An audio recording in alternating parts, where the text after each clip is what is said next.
All right, this is Ricky, And this is Brendan. and you're listening to A Gentleman's Disagreement.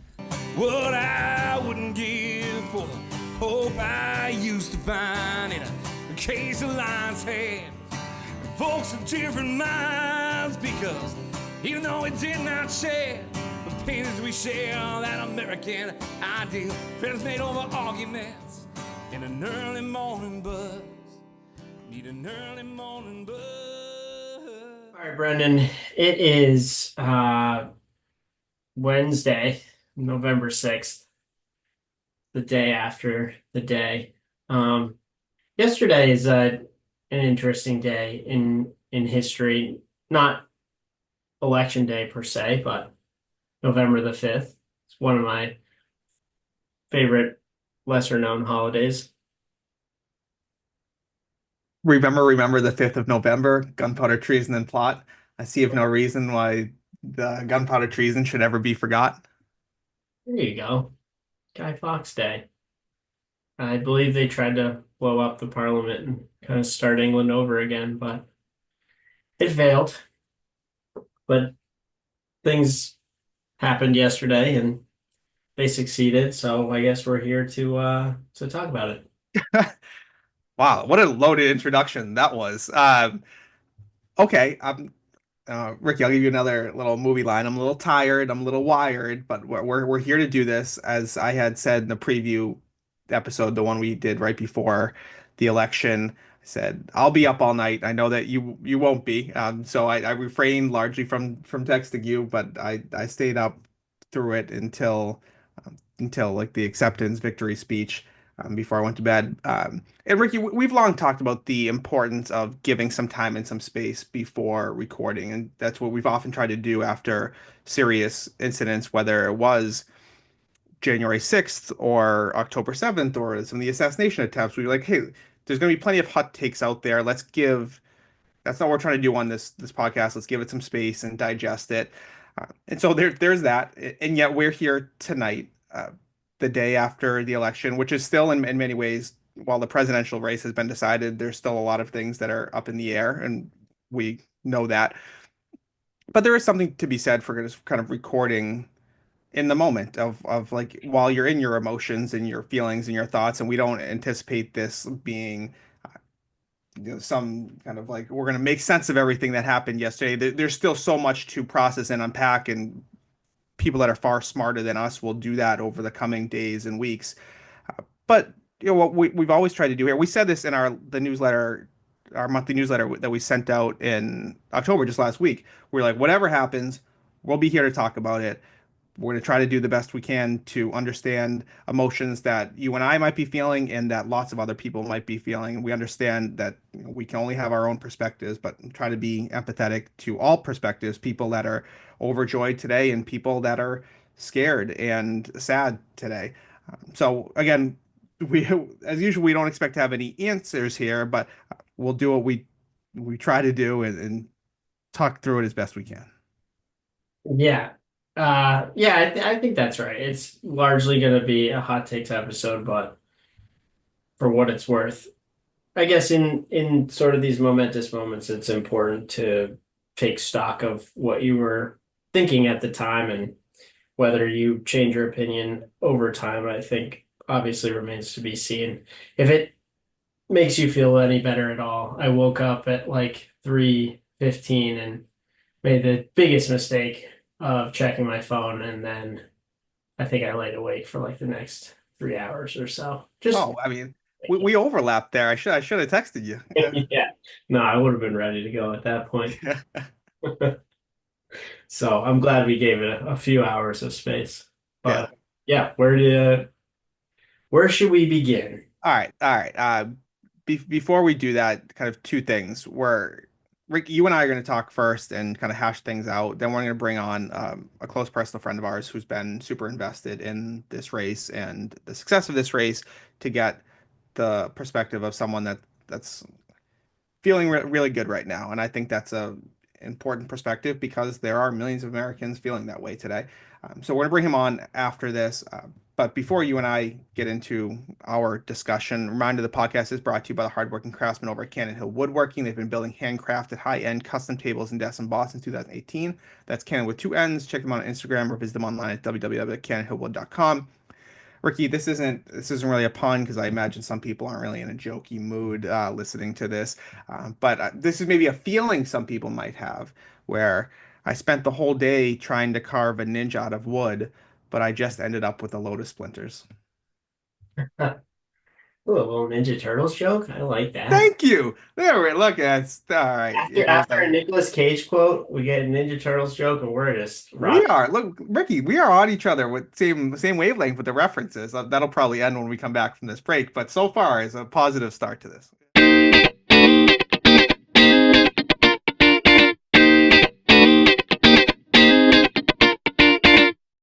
All right, I'm going to start positively and talk about my personal experience voting because, as Ricky, you know, and longtime listeners know, I'm a big in-person day of voter. I do think there's something really special about doing it. I'm always, it really does always kind of like move me emotionally going. And that's how I felt going to the polls. I went before work yesterday, and I get there, and this is going to be a lot of identity politics. I'm well aware for everyone that's about to say that, but like, so I get there, and there's a black man that kind of says, "Oh, what's your precinct?" I get in line. There's an older white woman that checks my address. So an older white guy gives me my ballot. I get to the little voting booth. There's four little spots there.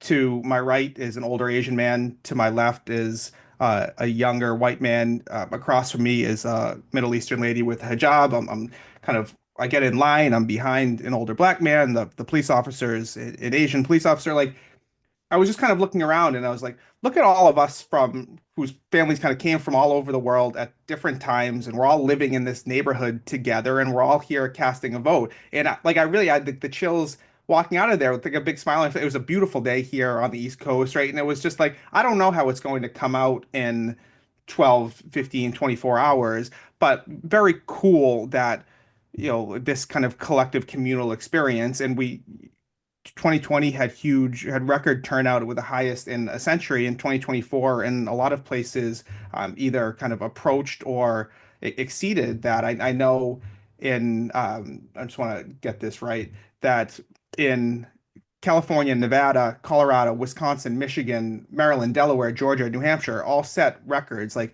the most turnout they've ever had for presidential elections. So just from the kind of a big picture perspective, felt like kind of democracy strong in some ways. Yeah. I went to vote early on Friday, and that was a mistake because that was like the last day of early voting, and I think my line was way longer than most Yeah, in-person probably. voting day of.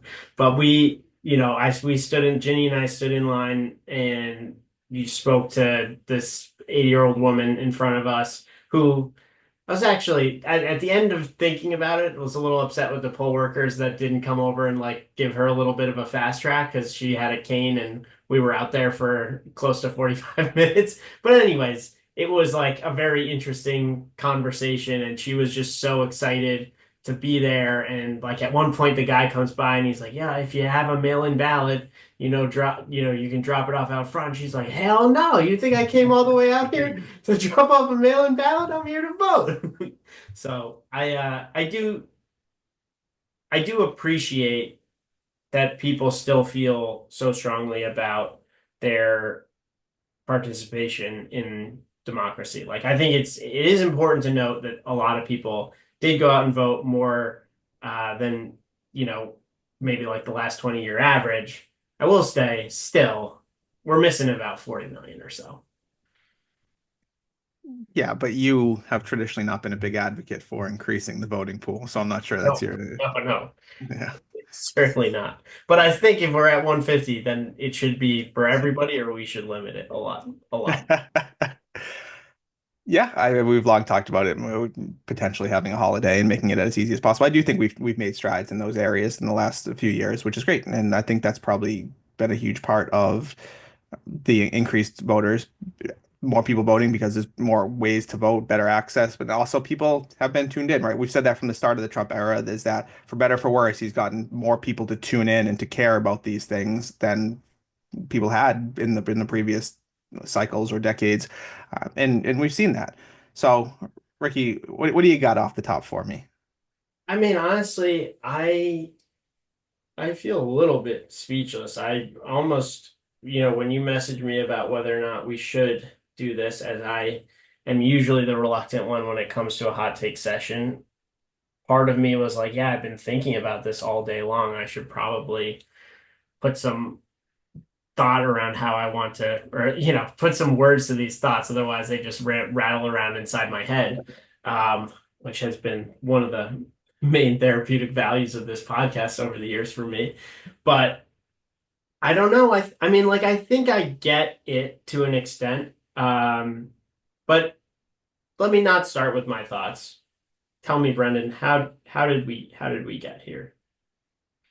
Yeah, in his acceptance speech in the middle of the night last night, he said that this is the greatest political comeback in American history, and for once, I'm not sure that that's hyperbole, right? Like there's very few things that you can point to. Maybe Nixon a little bit, having lost to Kennedy and then 8 years later coming back and winning, or like this is now the second time with Grover Cleveland that we've had a president win, then lose, then win. So I mean, there have been maybe things you could compare it to, but it's hard to imagine, less than 4 years ago, January 7th, 2021, that we would have a second term of a President Trump. It's remarkable. And again, like there's going to be forever, there will be articles and books written about it. I think one of my takeaways, Ricky, is like, love the guy or hate the guy, you got to give a lot of credit to his team. I don't necessarily, I don't love how they gamed the system from top to bottom, but they did, and it worked. Yeah, you always like to give credit to the folks that figured out where there aren't rules preventing them from doing the things that like norms and whatnot should prevent them from doing, and then they do it and they succeed. I I don't know necessarily how I feel about that, but what is it exactly they did? Like how still like how did we get from 2020 most sane people, I mean, actually, even like Trump supporters would by and large agree that he, was calling the election rigged and was saying that, we need to go to the Capitol and overthrow the government so that I can still be in power. To 2022, we're expecting this immediate rebuttal to the Biden presidency. We don't get it. Most of Trump's candidates lose to today, where obviously we know what happened with the presidency. The Senate is flipped. The House most likely flipped. Also, I'm not flipped, but stays red. Um, how and then also like Trump candidates, right? Like Moreno, et cetera, up and down the ballot do very, very well. How do we get here? It, yeah, again, remarkable. He won every swing state. It looks like they haven't called Nevada and Arizona, but he looks in good shape there. He expanded upon his map from 2016. It looks like he's going to add Nevada into all of the other states that he won in 2016. And yeah, it is unfathomable. I don't have a clear answer for you, but generally, like he told the same story for 4 years in a row. Like no matter what was presented to him in terms of like truth, reality, alternate theories, like he had a theory of the case. And he just made it over and over and over again that he was the victim here. And every single thing that happened just kind of added on to that narrative and it really built and it snowballed. And so when you have the first impeachment, it's like, okay. And then you have the second one.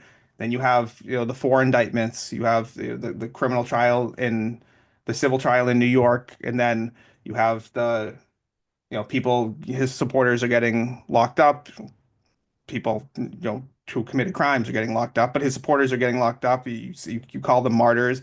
He does survive two assassination attempts, one of which really barely misses him.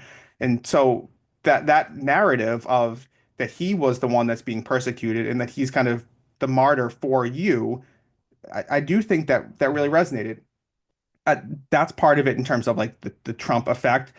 And then there's also the part of it that the headwinds for Democrats were brutal. Ricky, like we knew this when we talked to Steve. It was like Steve knew it. When we talked to Alana Samuels last week, she knew it. Biden's been his approval rating's been underwater for 40 months in a row. The latest poll had 72% of people in the country said that the United States was going in the wrong direction.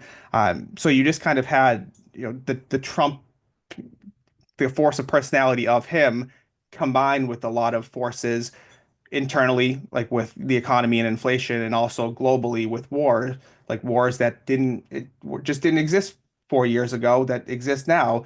Whether or not that has anything to do with Trump or Biden, foreign policy wise or with the economy is certainly debatable. But he kind of he took advantage of the situation, as he often has.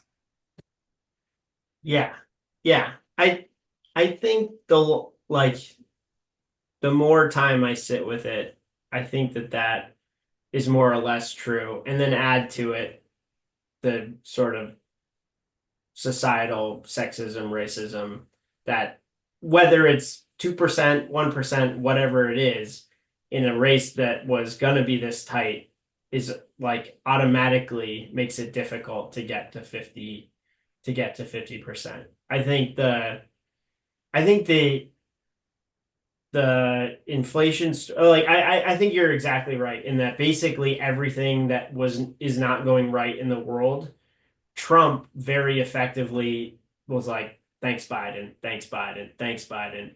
And he has had over the last like 3 or 4, maybe 6 years, the ear of everybody who he's turned skeptical of the mainstream media. He's like, they won't tell you this, but it's Biden's fault. They won't tell you this, but it's Biden's fault. And I'm the only one who can fix it. And it's just, I mean, I get like the only thing that I can see. And the thing is, he's in an interesting situation, right, where inflation is coming down, the Fed is poised to cut rates, and he's just ready and waiting to take all the credit in the world for shit that he has, and excuse my language, but stuff that he has absolutely nothing to do with. And even the inflation story, right? Like a lot of people want to blame it on Biden's spending packages and stuff like that. It hit the record year average in 2022, right? So most of that spending was from Trump's first rescue package. Then the rest of it is supply chain issues from COVID, plus the war on Ukraine and what that did to energy prices. Of course, that's not an easy thing to explain to voters. And quite frankly, most voters just don't care. There's inflation now. Biden's president now, ergo, he's the problem. And this is like a this is honestly, I think the double-edged and it's gonna make it sound like I'm saying that Kamala Harris is the clear and obvious choice. Like obviously you should have voted for her. While I do believe that, especially in the swing states, I don't really have I don't have issue with people who have issues with her policies and largely Democratic policies in general. I think that is perfectly legitimate. Where I do have issue though is that you also have a candidate who really has no policies to fix, not really promoting any policies beyond tariffs and tax cuts. Both, if you're interested in inflation, are going to cause more inflation. But whatever, neither here nor there. Like as like a person has done all these things that if we believe in anything around just sort of like the meaning and the role of the presidency should disqualify him for being president and did not, right? And so like all of those things that like it really we like in my opinion just completely debased the role of the presidency for generations in doing what we did. And I don't know realistically how to view it otherwise. Like to not pay any political price for like almost overthrowing the government, being convicted of and whatever. You can argue all kinds of like, yeah, but they were out to get him, sure. But people aren't really arguing that he didn't do the things that he did. They're mostly arguing that like, yeah, but whatever, you should have let it slide or whatever. Democrats do worse. Okay, fine. Kamala doesn't have any of those things on her ledger, so you can't put her in that bucket in that comparison. I don't I don't from that perspective that there's this kind of like myopic, the only thing I care about is the economy and by some weird proxy immigration. I don't know. I think I buy it. I think I have to buy it, but it's like it's to me it's like it's kind of sad. Yeah, I feel ambivalent about this too, because on the one hand, for people where I've seen, and I probably shouldn't be on, social media or even watching some of these shows as much as I have been over the last 24 hours, but to come on and say like this is because the United States is a racist country, is a misogynistic country, is that they vote for this guy because they are transphobic or homophobic or anti-Muslim, anti-Islam, and anti-Semitic, right? I'll, there are 71 million people, right? He's going to win the popular vote. He overwhelmingly won the electoral college. I think that's a real kind of mistake to to say that, right? And this is where I think the Democrats get in trouble in general of being like they are worse people and they vote for us. They're all whatever you want, like kind of the deplorables, the garbage, however you want to say it. Like there's a real sense of that I want to dig into a little bit more with you.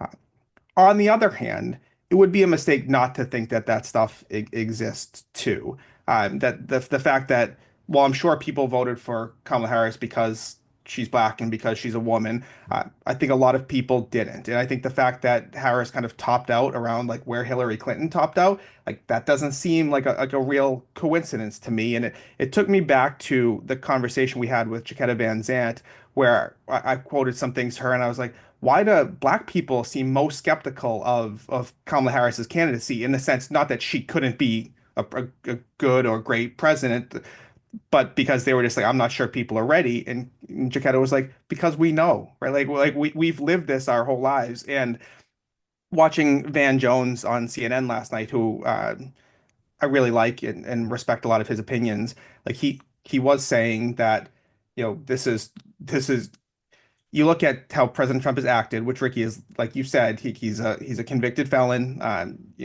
His all of the personal things that he's said and done. He was like, he's only able to do that because he's a white man. And you have this other woman who might not be the perfect candidate, but I don't. It would be hard to disagree that she's like a pretty competent civil person, right? And like there's just no way that anyone else in our society would be allowed to act that way. So this is kind of my dual perspective of it. It's a mistake to everyone to point and be like 71 billion, 75, 80 million people are racist, homophobes. But on the other hand, like that's clearly it would be a mistake not to think that that's not a strain of what happened last night either. Yeah. Yeah. No, and I would agree that I think it sort of cheapens well yeah, I think it cheapens the whole process to sort of try and pin it on one or two, like while clearly prevalent or sort of like in the current discourse, they're not the only things that people are thinking about, and not to mention the fact that many Trump voters were Obama voters, whatever, 10 years ago, right? Like I don't think I think that's lazy and part of the problem. I think at some point we'll pivot to what went wrong for the Democrats as much as what went right for the Republicans. Oh But yeah.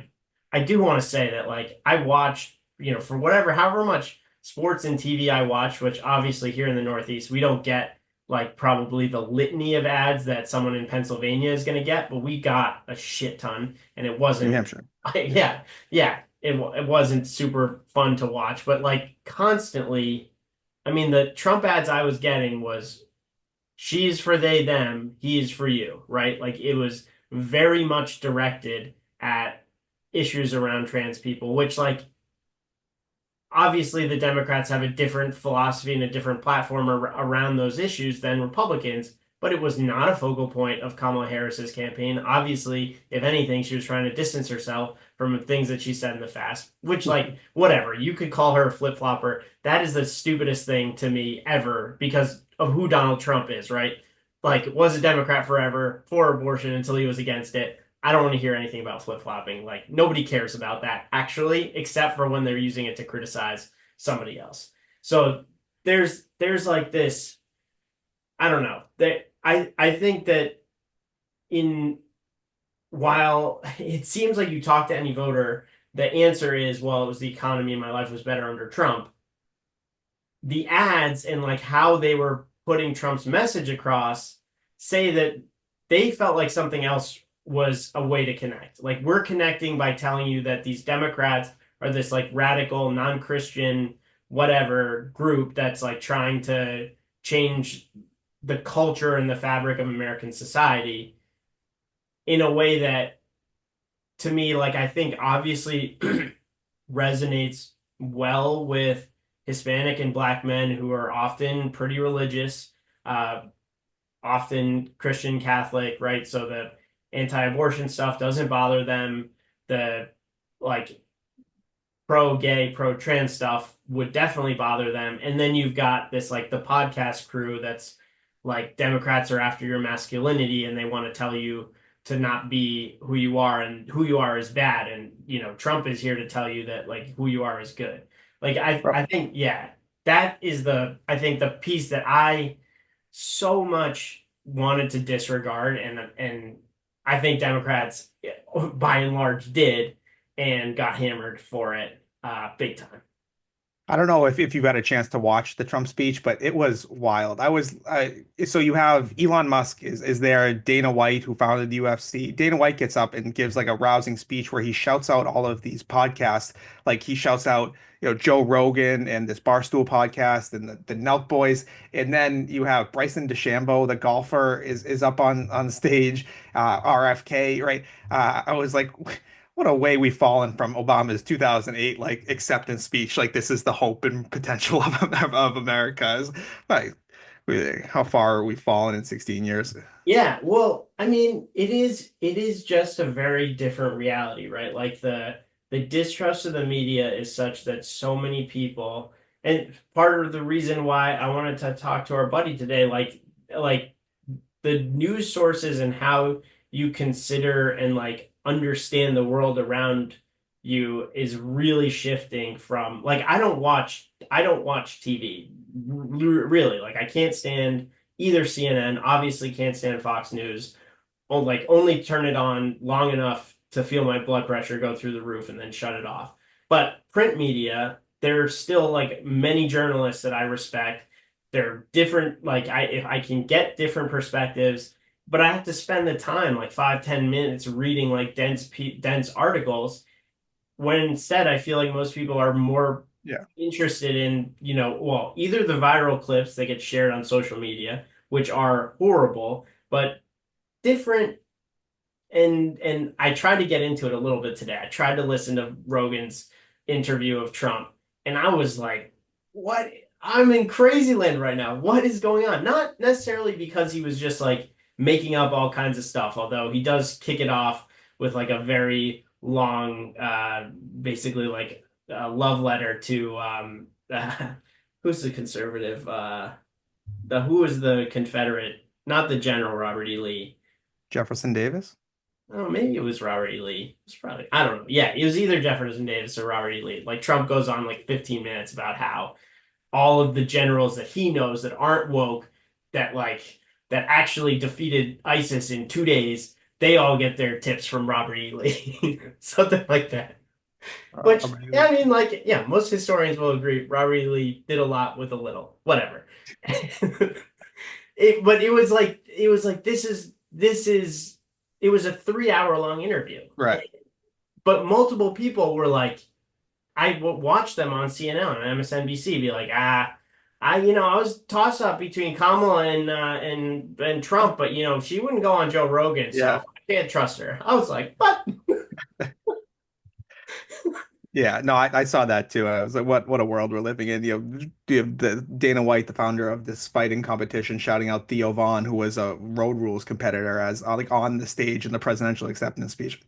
One kind of serious thing I did want to talk to you about though is David Axelrod, who's on CNN and is one of the kind of the architects of Obama's victory back in 2008, worked in the Obama White House. He said something that actually I rewound and quoted it. He said, the Democratic Party is now a suburban college professional party, and it still feels allegiance and fights for working people, but it approaches working people like we're missionaries.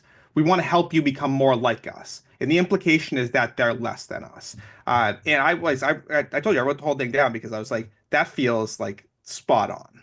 Yeah. I mean, yeah, you see it in the numbers, right? Non-college educated, white voters like 75% for Trump, college educated voters like 65% for Kamala Harris. Both groups purporting to champion, or like whatever, both parties purporting to champion working people, but one is blue collar and one is white collar, and blue collar is telling you where they feel represented.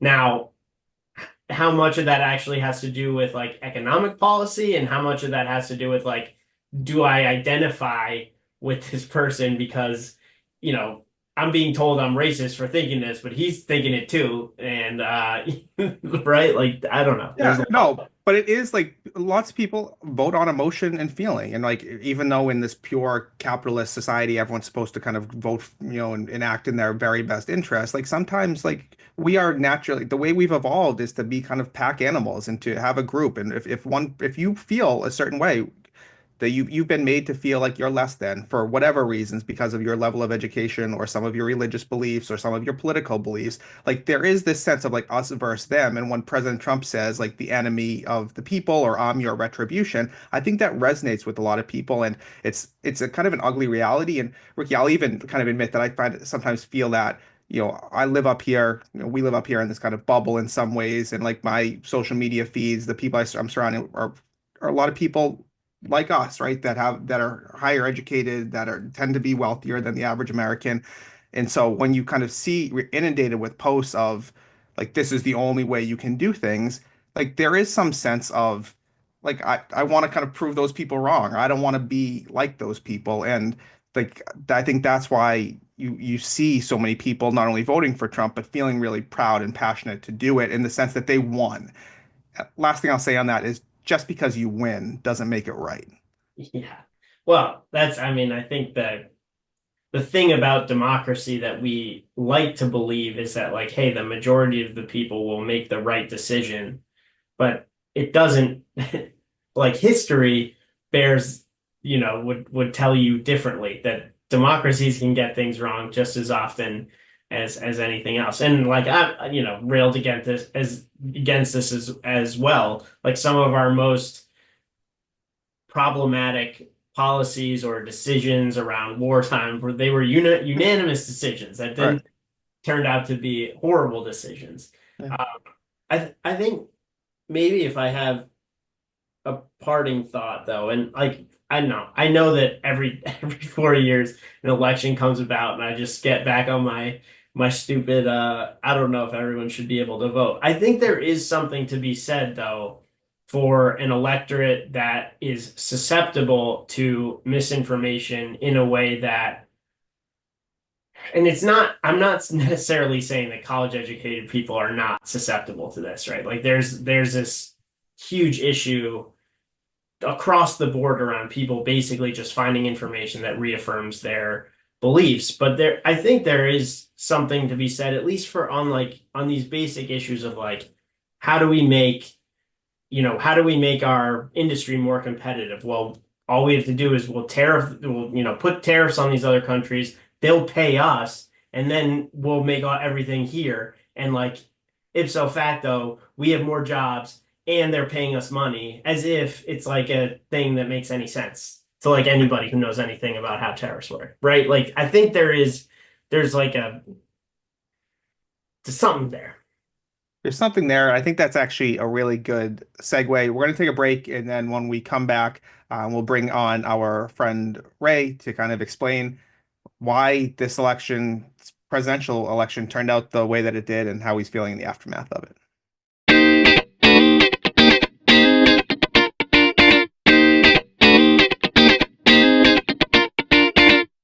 All right, so we're now excited to welcome on one of our good friends, Ray Mooney. Ray and I go back a long time. We were roommates together at Trinity College, and Ricky and Ray have now been friends for too many years at this point. But so the reason we wanted to bring Ray on is Ray's been really locked into this election. I'm sure he'll tell you himself that he's was a big supporter of President Trump and is very happy that President Trump was reelected. But I will say that Ray and I talk constantly because we're both really into this stuff. And Ray had told me we talked on the phone on Monday, and he said it's going to be a blowout. And I was like, look, I think that's in the realm of possibilities, right? I think that's certainly possible, but I also think it's very possible that it could be close and we won't know for a week, or even that Harris could win in a blowout. And Ray was like, I'm telling you, it's going to be a blowout. So, Ray, you were right. Credit to you. How did you know that was coming? Well, first off, I want to say that I have been asking to come on this for a long time. Um, and I appreciate, finally being able, to get on here. I'm nervous, so I appreciate what you two do all the time. This is a lot harder than me just sitting on the sideline listening and complaining. So, Well, we're um, happy to have you. first want to say that. Um, for me, I thought I was so confident because I thought that there's a few things. One, two main issues for me. One of them was, to a lesser extent, but it was that the Democrats they didn't have anything to run on.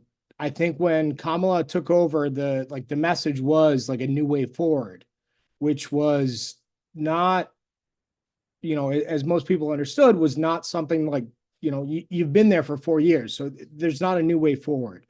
And then it turned into some of the other stuff of just, women's rights, abortion, and kind of the, calling Trump Nazi and his supporters Nazis, and the MSG thing, and things like that, which when it boiled down to voters didn't have anything to look at to her besides, I felt, besides abortion, was the only really policy that Democrats could look at that she was on. And, Brendan, you and I have laughed at this, but I also think the other huge factor here is, and I don't think that Donald Trump wins this election if Elon Musk does not buy Twitter for $40 billion. Because, and I know that it's out there and it's a little bit different, but people started to see that the mainstream media, they would tell things that just weren't true. And because of Twitter, because of X, people started to see that it wasn't true.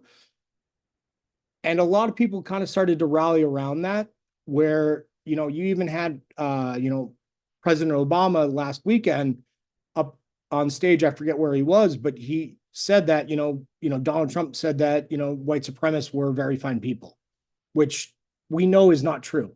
He did not say that. And I think a lot of people got sick of that. And I thought that had a lot to do with the momentum that was going on.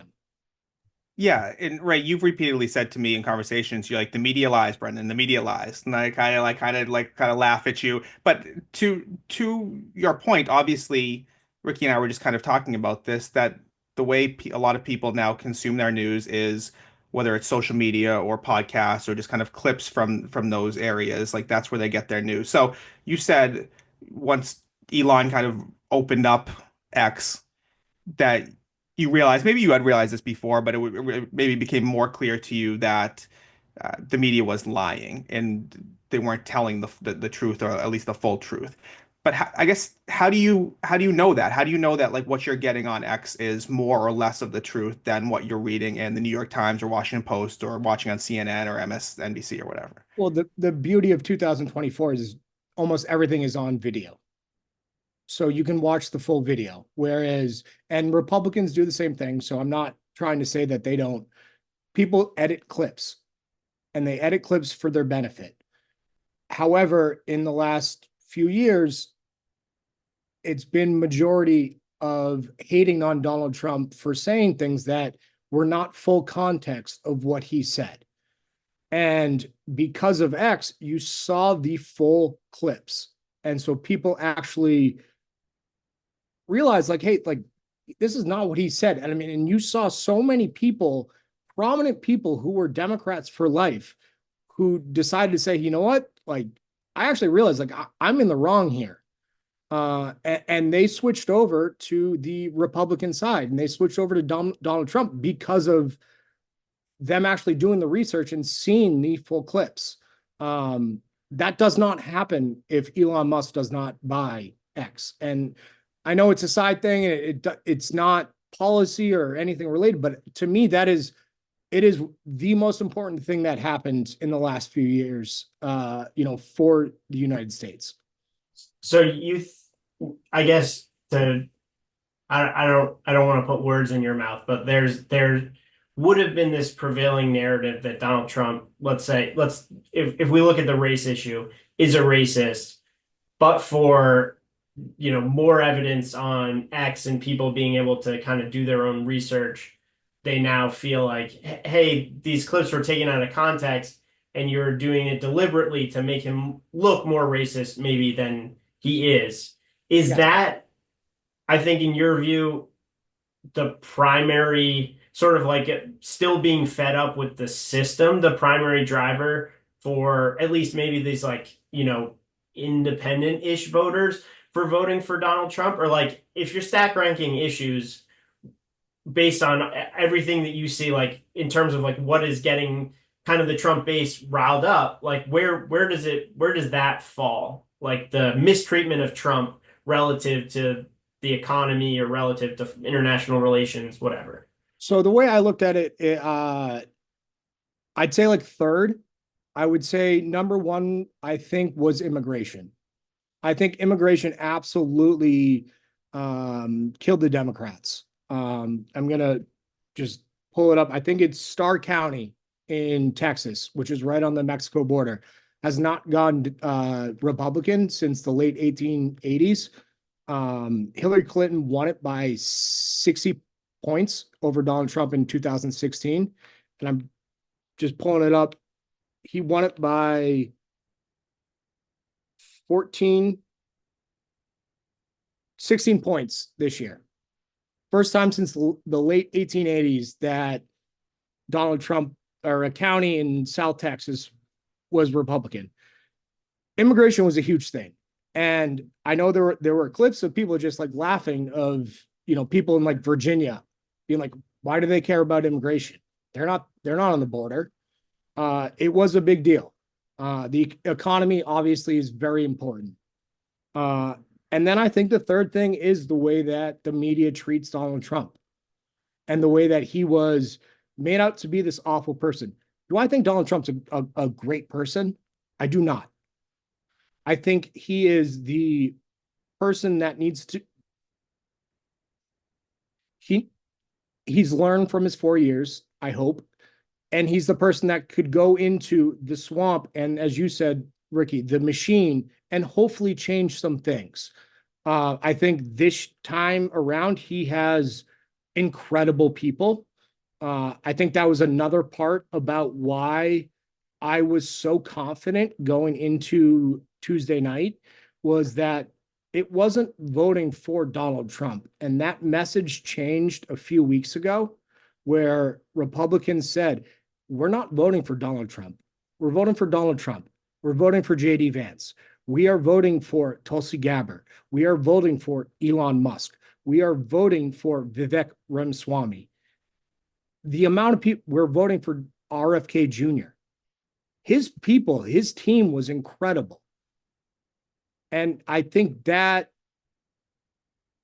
was why, that personally, to me, there was the other factors of like the policies, all that stuff, but the team itself is why I was so confident saying to Brennan, it's going to be a blowout.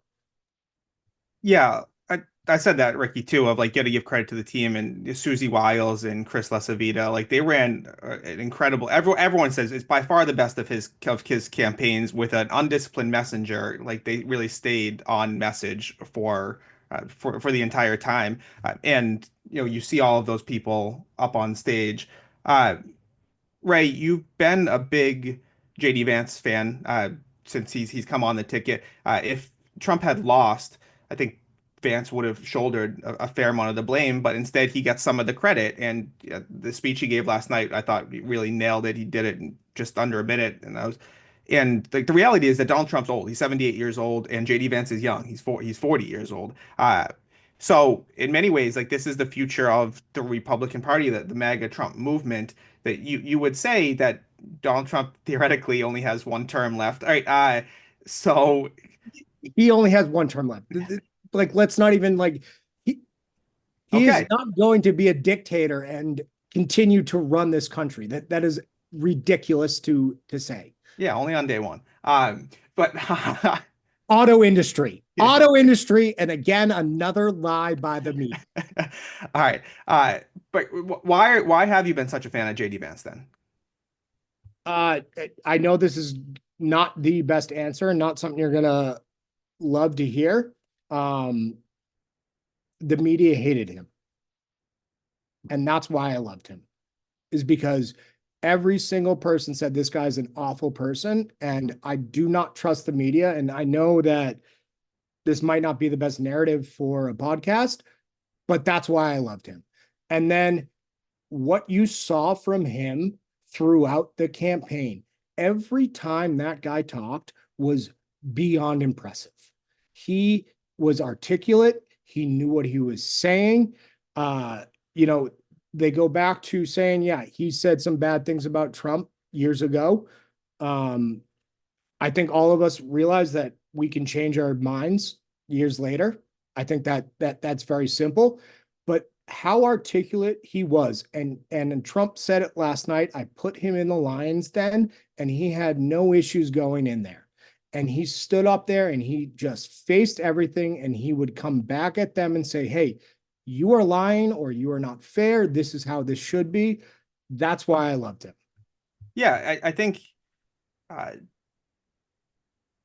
that if you are a Trump hater, the thing that scares you is that his team is so much better around him. Like they're going to know exactly what to do. They're going to learn from all of the lessons and failures of the first 4 years. And not only does he have a better kind of executive team around him, but he's got the Senate and likely the House.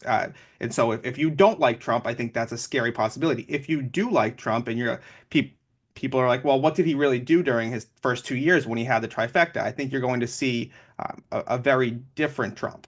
Hopefully that is, like you said, hopefully we see that, because he should have it. Hopefully with the House, you think that the numbers are saying that the Republicans will keep the House.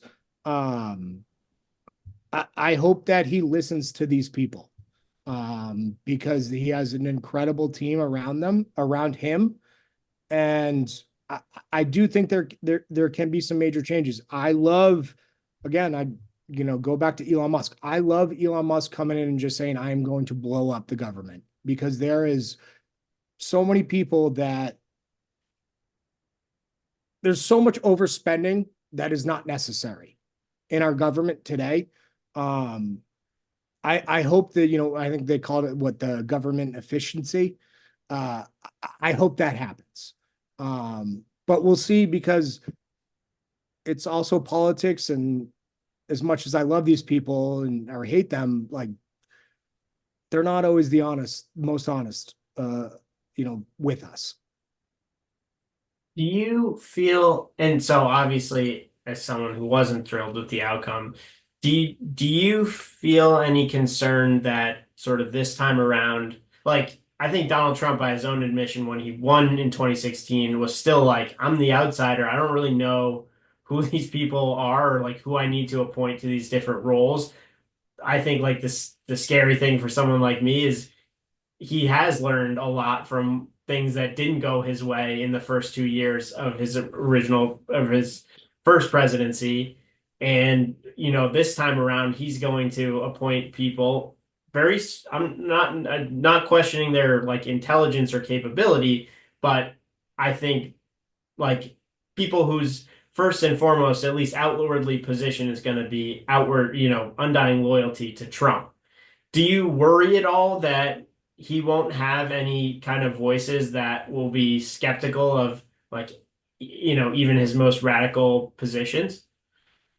Well, no, I'm not, because I like I just said, I mean, RFK Jr. was a Democratic nominee that the Democrats refused to let him run this year because they hate democracy. But he and Trump do not agree on everything, but they came together and they said that, hey, we have similar minds of like what to do, what makes better for our country. Tulsi Gabbard, correct me if I'm wrong, she was in charge of the DNC.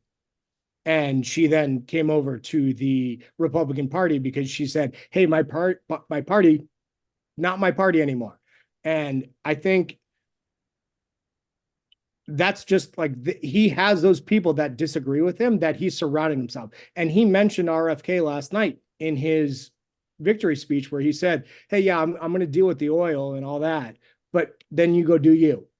So he understands what's going on, that he's not trying to get everyone to just agree with him. And I think, again, that's another narrative that has been said, that Trump only cares about what Trump cares about. There's no reason that Donald Trump should run for president. There's no reason. He is some billionaire, some say not, whatever. He has a ton of money. He's been shot at, and there's no reason for him to run. And the only reason he's running is, I think, is because he wants to make this country better. I know you might disagree with that, but why is he running? There's no reason. Maybe, well, maybe to get rid of all of those federal indictments that he has. Well, do we? I want to come back, and Ricky, I want to ask you this. This is Ray started off the top by saying that the Democrats didn't really have much to run on. And Ricky, I'll give you credit, because back at the end of August, when we were at like the high point of like this Kamala mania, where she was so much energy and enthusiasm, you said you're just not going to be able to sustain a campaign for 3 months on energy and enthusiasm. Like eventually you're going to have to put forward ideas. And there was a lot of kind of back and forth about that. How much do you think that hurt her? Yeah, I mean, I think kind of what Ray said at the beginning, that if you weren't already like sort of bought into large D Democrat priorities and whatever policies around more tax incentives for middle class, whatever, child tax care, that kind of stuff. For the most part, the only thing that you're hearing is Kamala being like, "I'm going to protect your right to abortion access," and Trump and the other guy is not, and we know what he did. I think there's so much. Yeah, I mean, I have so many things about the way the Democrats ran their campaign, in quotes, because it wasn't even really that for the last 2-3 months, that just drives me insane. They're like on TV, they're constantly patting themselves on the back for how much money they raised. But what did they do with that money? It was just constantly ads around, basically like referendums on Trump's character, which he doesn't hide his character, for better or for worse. And so it was like infuriating as someone who thinks that generally, like, beyond the fact that I think he has a flawed character, he has all these policies that I think are terrible and either counterintuitive or like are gonna make things worse, rather than try and address some of those things, or say like, this is what he wants to do and this is how we want to do things differently. The only line they came up with in August was like, she's the prosecutor that's gonna like prosecute this guy. And it's like, that cannot be what the election is about. And it's what they really thought would win. And then they thought after MSG, like, oh, we got another guy red-handed saying some things, which like also drove me nuts. Because if you listen to any of his comedy, that's like all he ever does is says the most ridiculous stuff. on purpose. Like that. I don't know why they had him there, but also like taking random clips from this guy to be like, this is what everybody in the MAGA right thinks. I'm like, come on, we can't. That's not what we're doing. But yeah. Anyways, Ray, I'm sure you've got some thoughts on that one too. Tee that one up for you. No, no, no. Horrible political decision to, I don't remember the comedian's name. Horrible decision, terrible joke, just awful. Um, but the takeaway for me was that I was a Nazi.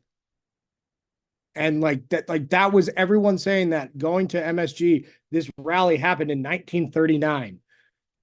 You know who also had a rally in MSG was Bill Clinton in 1994. So it's like it just insane thing to say. Uh, it was a terrible decision. Terrible decision to have that comedian up there. Um, I got lost because I got tracked on that. Um, But I mean, I guess to your larger point, for people who feel like things get taken out of context and then ascribed to, yeah, I think that is fair. Maybe one other thing that I wanted to ask you about, just specifically about style, is that I think a lot of people like to at least say, whatever. Donald Trump may say some bad things off the cuff, but at least he's like genuine versus the other side. Like how much of that kind of plays into it for you, or is kind of, I don't know, the yeah. more scripted nature of some other candidates not So big of an issue. no, no, I like I completely like agree. Like that question to me actually resonates very well because I say to people often, I hate Washington, D.C. I think all politicians are not good people. I think there should be term limits. There should be these people should not be in politics for 40 years, 50. Like that is insane to me. And I think that a lot of politicians hide who they are. Donald Trump just says who he is. And I think a lot of people actually do get behind that and just say, you know what, I actually respect that. Because guess what? Like I don't think these people are good people. And I think people can resonate and just say, hey, listen, this guy just says what he says. And I like that and I respect that. And I think that's why a lot of people got behind the movement from the beginning, because I do think in 2016, when it started, and even more so now, the distrust that I have, that 71 million plus still counting have in the government is massive. And the distrust that they have in the media is massive. And that's why people are okay getting behind comments that he makes. And they're like, you know what? He says some things, whatever. But what do these people say behind closed doors? Because, like, I mean, again, we don't know anything, but Kamala Harris had what, 93% turnover staff in their first 3 years because people didn't like her. So, like, that, like, those are things that happen. It's just different because he's public about it, and most candidates are not. And I think that's why people are like, you know what? I don't care about the extracurricular stuff. All right, they don't care about the extracurricular stuff. They really care about like how his presidency would affect their lives in particular. Yeah. Okay, so that's my final question for you. And so I was watching CNN last night, and Van Jones, Ricky, who I referenced earlier, who I love. I respect him a lot. The first thing he says after Trump's speech is, think about if you were a soldier over in Ukraine, like how you'd be feeling right now. Think about all of the people without papers that mow your yard and prepare your food. And I was like, dude, you don't get it at all. Like this is exactly why people are voting for Donald Trump. And that's another, like, I won't go on a long rant because I know we're wrapping up, but people are sick of, times are not great here. Times are not bad, but I mean, Harris lost North Carolina because of the hurricane and because they said you can get $750. And then days later, the Biden administration sent another billions of dollars. I don't know the exact amount to Ukraine. Whatever you want to say about Ukraine, I don't understand Ukraine. That's fine. That's a deal for another time. But you have American citizens who lost their homes and everything, and they get $750 per family. That's another thing that people just were like, you know what? It is America first. And that's something that was not present with the Harrison campaign. Yeah. All right. So Alyssa Farah, who worked in the Trump administration as the Pentagon spokeswoman, she has kind of flipped, and again, she also works for CNN now, but said something where, and this came from Axelrod actually. He said, "quote 2 impeachments, 4 indictments, 2 assassination attempts, and he came through the other side stronger than ever. I don't see how this man wouldn't feel like he can do whatever he wants." And then Alyssa Farah followed up with like he ran on mass deportations, and people are essentially giving him a mandate to do that. I do feel like he has a mandate in a way that he didn't 8 years ago because he won the popular vote, because he won the electoral college by an even greater amount, because he has a solid majority in the Senate.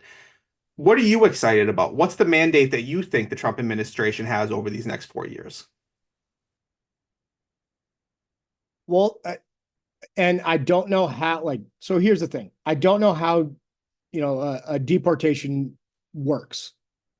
I do think that there has to be control on our illegal immigrant process right now. It's overwhelmed a lot of our country. I think closing down the border is very important. I think, do I think building a wall is going to actually be the end all be all? Absolutely not. But I think it's a step in the right direction. For me, it would be, obviously, yes, the immigration, and then trying to get all of the policies back to America first. I am not one that says close off everything to the rest of the world. I think that the United States has to help. But I think we have to take care of ourselves first.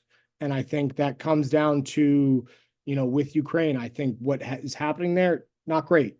But I don't think that happens if Donald Trump was the president. Israel, Pakistan, Palestine, not good. But again, focus on us first, deal with that later. And I know that sounds terrible of me to say because there's other people, but there are people in this country who are hurting. And I think that for me would be my priority for, the Trump administration to start off with. And then, if we can, get things going again, then, help out, more than we would. I know we're not going to go cold turkey and not help out, the rest of the world. Yeah, I think that's totally fair, and I think this is really exactly why we wanted to have you on, to provide this perspective of kind of excitement and hope and looking forward for this presidency and this administration. Right, as you said from the top, that you've been trying to get on this podcast for a little while. You're finally on here. Do you have anything else you'd like to hit on or say before we let you go? No, I mean, I think, just wrapping it up, I think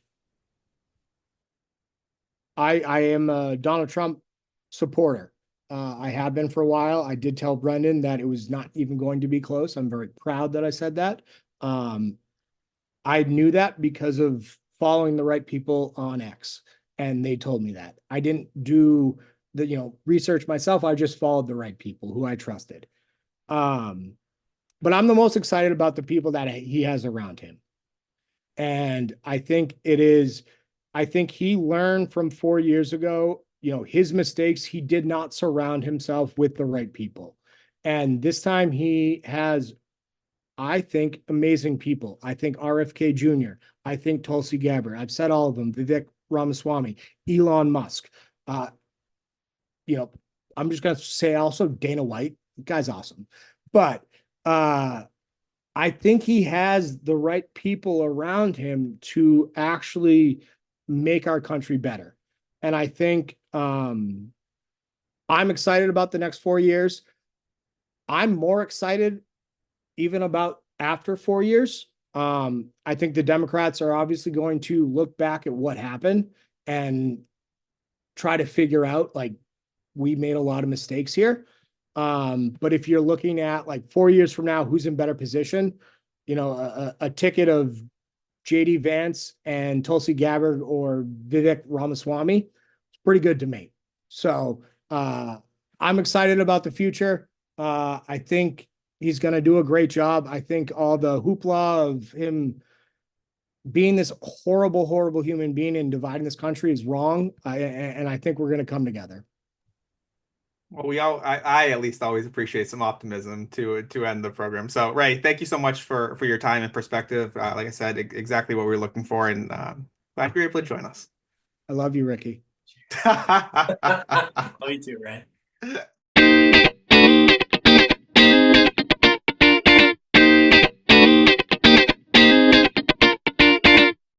Yeah, thanks again to Ray for joining us. And Ricky, I think he was the perfect guest, really, because we spent the first half of this episode kind of speculating on like your first question to me was like, how did this happen? And Ray articulated from the Trump supporters' perspective of how it did happen. And I think one of the things that he said a couple times that I do think is really critically important is that the Trump team is way stronger than it was 8 years ago, and people have used this like Project 2025 as this boogeyman, but like these foundations, the Heritage Foundation and other the Make America First Foundation, like they've been working for the last several years to try to put the policies and people in place to get the Trump agenda on track. And in some ways, I was thinking about this today, Ricky, like in some ways, President Trump has used everyone to put himself in this position of incredible power. He's the most powerful man in the world. He's used the Republican apparatus, all of the kind of the systems and institutions we have to enrich himself in some ways, maybe not monetarily, although maybe monetarily. But there's also a lot of people that are using President Trump as they know how popular he is and how powerful a figure is. They want the ideas in place. And this time, I think they're going to get them. And Ray and 70 million people are really excited about those ideas. But I do understand, even though I kind of hate the overreactions and, people that are like crying and being like, I'm going to have to leave the country with this. I think those are kind of seem like really drastic statements. I can understand if you don't like President Trump and his ideas, why you're more fearful now than you were 8 years ago. Yeah, and I I don't know necessarily that it is the kind of overreaction that you talk about precisely for all the reasons that you laid out. I did think it was interesting that during his campaign, when any sort of mainstream forum, he tried his hardest to distance himself from this Project 2025 as if it wasn't like right, like we talk about Trump only caring about the things that he cares about. I genuinely think that's true, and he's okay as long as he's got people who will never contradict him publicly with them running with their pet projects, and many of those included in that are very, if you are thinking about progressive ideas moving this country forward, those are very much the opposite of that and very much moving in a different direction. A lot of Christian right rhetoric, a lot of things that are really antithetical to what I learned as the promise of America, like a secular democracy that separation of church and state are just not there, which is also funny to me that Trump is the standard bearer for that. But we know how, whatever. That's what I'm saying. Is people using other people, right? He's Yes. using them for the votes, and they're using him to get their agenda across. Yes, totally. But I don't necessarily think it's wrong for people to be fearful. I think the point that you, I think have often made, and I feel like I learned a bit from you is that people putting all their hopes and dreams for the future of society into one election is part of the problem. Like as soon as election ends, and regardless of the outcome, if you believe in something and you think other people share that belief and you think it's right for the future of the country, like that's day two is the first day of tomorrow or whatever, first day forever from there on out, right? Like you have to continue that work. And regardless of how you view the trajectory of the country, like if you're a progressive and you're seeing this as a step back or whatever, if you're a conservative Republican that thinks a lot of the family value whatever that kind of stuff, and you're thinking of that this is a step forward, right? We know that these things just don't work linearly, and so it's like incumbent upon us to like keep working towards the future that we want to see. um so and that would be true regardless of who won. So I suppose we better leave it there, otherwise we could be here forever. Yeah, but I mean, we'll be back next week and the week after that, and we have 4 years to be talking about what this actually looks like, Ricky, for better or for worse. Thanks for hopping on. Thanks to everyone that listened, and Ricky, to your point, thanks to everyone that got out there and voted or knocked doors or donated or involved in the political process. At least for me, is is a win overall. So we again appreciate everyone out there. Cheers. Till next time, buddy. I'll see you soon. What I wouldn't give for the hope I used to find in a case of lion's head. Folks of different minds, because even though it did not share the pains we share, that American ideal, friends made over arguments in an early morning buzz. Need an early morning buzz.